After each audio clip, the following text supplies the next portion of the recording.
Astig at maangas na underbone ba ang hanap mo? Baka ito na ang para sa'yo. Tara tignan natin ngayong araw.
Ito nga pala mga tol ang bagong Monarch Sphere 180. Unang sulyap ko pa lang dito sa motorsiklo na to talagang na-amaze ako no. Bukod kasi sa napakaangas ng looks niya talagang napaka-sporty. Tignan nyo naman yung design ng headlight natin dito no. Parang hinango doon sa Sport Naked na Z1000. Talagang napaka-sporty ng datingan niya. Tapos idagdag mo pa yung parang winglet niya dito kaya lalong umangas yung datingan Okay, ano ba yung kayang i-offer ng bagong Monarch Sphere 180? So yun ang titignan natin ngayong araw dito sa video na to. Pero bago ang lahat mga tol, kung interesado kayo dito sa bagong underbone na to, so PM lang kayo sa Facebook page natin or kaya call or text lang kayo dito sa number ko.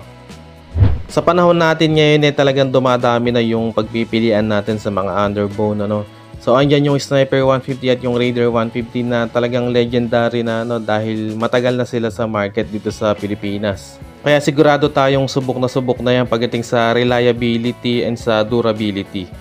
Pero ano bang meron dito sa bagong Monarch Sphere 180? So okay kaya tong underbone na to, solid kaya? So yun ang titignan natin sa video na to, kaya kung nagbabalak kang maglabas ng bagong Monarch Sphere 180, panoorin mo tong video na to hanggang dulo. So dito alamin natin kung ano ba yung kayang i-offer nito, yung engine specs niya. So kaya ba nitong may pagsabayan sa mga legendary underbone na meron dito sa atin sa Pilipinas.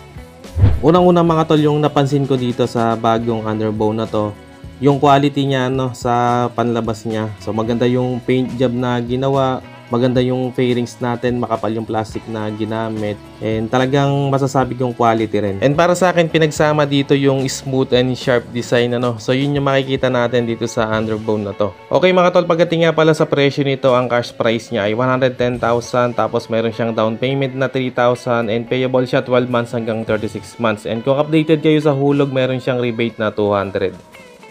Pag-usapan natin mga tol yung engine specs niya. So gumagamit ito ng 174.5cc liquid cooled 4-stroke double overhead cam 4-valve single cylinder fuel injected engine na may max power output na 12.5 kW at 8,500 rpm at max torque na 15.5 Nm at 7,000 rpm.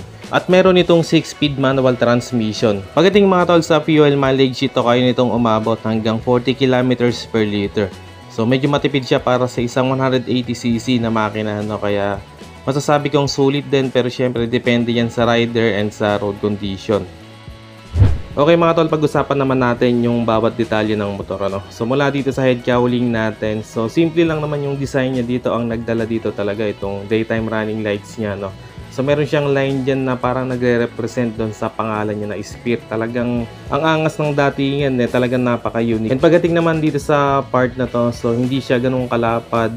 So slim lang yung design niya, tapos meron siyang V-shape dyan na may silver lining. Pagdating naman mismo dito sa headlamp natin, meron siyang dual LED headlamp dito. So napaka-sporty, at the same time andun yung aggressive looks niya. Then meron siyang decals dito na parang naging kilay niya At ang malupit dito, kapag binuksan natin yan, meron din siyang daytime running lights dito sa pinakababa ng part ng lens. So talagang nakadagdag din ng angas looks yon dito sa front end. At sa mismong headlamp, LED na yung ginamit dito, kaya siguradong maliwanag lalo na sa gabi. escape. Pagdating dito sa side profile sa bandang unahan, minimalist lang yung decals. Meron lang tayo ditong logo ng Monarch Motorcycles and yung branding niya na Spear. And dito nga rin pala mga tol nakapwesto yung pinaka-turn signals niya na LED rin ang ginamit. Pagdating dito sa front suspension, naka-telescopic fork tayo dito. Then sa front fender niya mga tol, very premium ng pagkakapintura dito, no. So meron siyang kulay itim na glossy finish. Pagdating naman dito sa preno sa unahan, naka-disc brake tayo dito with single piston caliper. Tapos yung wheels niya talagang nagustuhan ko yung style, ano. And talagang bumagay yung kulay nito dun sa body color. And pagdating sa gulong, naka-tubeless na tayo dito. Tapos may sukat itong 90/80 rim 17. Pagdating dito sa kanyang taillight, very stylish din. And talagang napakaliwanag niya, no. Kasi LED na rin yung ginamit dito. Ganon din sa mga turn signals. And meron ding style yung ilaw sa turn signals, ano, kapag switch on natin. So para siyang gumuguhit. Meron din tayo ditong reflector for added visibility. Then meron din siyang ilaw para sa plaka natin. Pagdating sa suspension, dito sa likod naka monoshock tayo dito, no, kaya talaga napaka-sporty ng design dito sa bandang likuran. Then naka disc brake yung rear brake. And sa gulong naman may sukat itong 120/70 rim 17 and naka-tubeless na rin yan. Nagustuhan ko din, meron siyang tire hugger dito, kaya lang hindi rin makakabawas ng talsik ng putek dahil maiksi lang yung pinaka-fender niya. Sa mga tapakan natin dito sa brake pedal, metal yung ginamit, and sa mismong tapakan ng rider, so alloy yung ilalim tapos goma naman sa ibabaw. And sa pillion footrest naman natin, very premium ng design niya, no? Tapos alloy yung ginamit. Very stylish din mga tol ng muffler natin, ano? So meron siyang heat guard dito na plastic. Tapos dito sa pinaka-tip niya, meron siyang color na silver. Nagustuhan ko din yung style ng shifter natin. Naka half shifter siya, kaya napaka-sporty ng datingan. Pagdating sa kanyang instrument panel mga tol, napakaangas. So, naka fully digital meter panel na tayo dito. So dito natin makikita yung mga info tulad ng gear position, yung tachometer niya, speedometer, odometer, and meron din siyang temperature dyan, yung check engine indicator, fuel gauge, at meron din siyang battery voltage at yung iba pang mga light indicators. Sa mga switch naman sa handlebar, dito meron tayong engine kill switch, meron din siyang on and off ng headlight at yung electric push start natin. Dito naman sa kabilang side, meron tayong passing light switch dito, no? So malaking bagay yan, passing light switch. Then meron siyang high and low beam, yung turn signals niya at yung busina. Sa susian mga tol, naka mechanical key shutter tayo dito. Tapos ang isa sa nagustuhan ko dito, meron siyang maliit na pocket dito na pwede natin paglagyan ng mga barya natin or basahan, etc. And meron din siyang USB charging port dito, no? Talaga napaka-useful yan, lalo na kung maglo-long ride tayo. Very premium at very stylish din mga tol ng upuan natin dito, no? Tapos yung texture niya, meron siyang carbon-like texture. Then naka semi-step seat design tayo dito para mas sporty yung datingan. And nagustuhan ko din yung cushion na ginamit dito. So malambot siya, kaya siguradong andun din yung comfort nito kapag sinakyan. Sa ilalim mga tol ng upuan, dito natin makikita yung fuel tank niya na may sukat na 7 liters fuel tank capacity. So talagang malaki yung capacity ng tank natin dito, no? Compare natin sa mga kakumpetensya niya. Pagdating mga tol sa seat height nito, very Pinoy friendly yung sukat, ano. Meron itong sukat na 795mm, then yung ground clearance niya ay 165mm. Then pagdating naman sa bigat, may timbang itong 120 kg. Okay mga tol, yan ang update natin para dito sa Monarch Spear 180. Kaya sa mga nagbabalak maglabas ng motor na to, so PM nyo lang ako sa Facebook page natin, o kaya call or text lang kayo dito sa number ko. So dito lang yan mga tol sa Skygo, Cabanatuan City. So tabing highway lang to, madali lang makita, halos katapat lang ng Mercury Drag.